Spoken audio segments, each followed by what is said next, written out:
Welcome. This is Sharmi Datta for channel Any24. The Bharatiya Janata Yuva Morcha in Silchar protested against Sonia and Rahul Gandhi regarding the National Herald scam.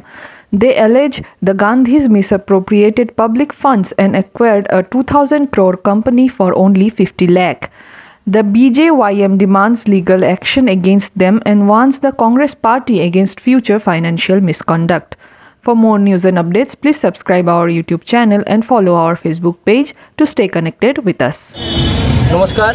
আজকে ভারতীয় জনতা যুব মোর্চা কাছাড় জেলার উদ্যোগে আমরা এক protest rally প্রতিবাদী মিছিলের আয়োজন করেছি। এখানে আমাদের কাছাড় জেলা কমিটির মাননীয় সভাপতি রূপম সাহা মহাশয়, আমাদের প্রদেশ কমিটির সম্পাদক অনাথ পুরকাইস্ত মহাশয়, জেলার বিভিন্ন পদাধিকারীরা, সাধারণ সম্পাদক গোপালকান্তি রায়, তৎসঙ্গে জেলা এবং প্রদেশের বিভিন্ন নেতৃবর্গরা আমাদের সাথে উপস্থিত আছে।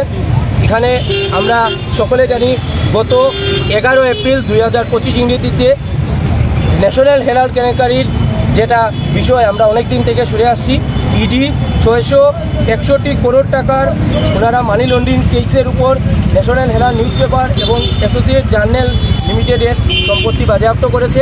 আমরা বিগত অনেক দিন থেকে দেখছি যে রাহুল গান্ধী এবং সোনিয়া গান্ধী ওনাদেরকে হিয়ারিংয়ের সময় ওনারা নিজেদেরকে লুকিয়ে রাখার চেষ্টা করেন, কিন্তু এই যে টাকা নিয়ে যে ওনারা নয়ছয় করেছেন, আজকে একটা কোম্পানি, আপনারা সকলে জানেন একটা কোম্পানির যে ভ্যালু হয়, এই কোম্পানির ভ্যালুয়েশন ছিল 2000 কোটি টাকা।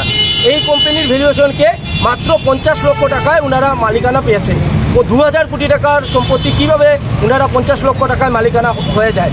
এই মালিকানাধীন ওনাকে করার জন্য অনেক জায়গায় আমরা দেখেছি ন্যাশনাল হেরাল্ড একটা নিউজ পেপার, এরকম আরও কয়েকটা নিউজ পেপার নিয়ে যে ছিল, এইগুলোকে সরকারের পক্ষ থেকে অনেকটা জায়গায় ওনাদেরকে নিজেদের কার্যালয় এবং প্রতিষ্ঠান গড়ে তোলার জন্য জায়গা জমিন দেওয়া হয়েছিল। কম খরচে ওনাদেরকে যে জায়গা জমিন দেওয়া হয়েছিল, এই জায়গা জমিনকে ওনারা কোনো পত্রপত্রিকা ছাপানোর উদ্দেশ্য নয়, পত্রপত্রিকার নামে একটি আর দুটি রুম লেখে বাকি ওনারা বিজনেস পারপাসে ইউজ করেছেন।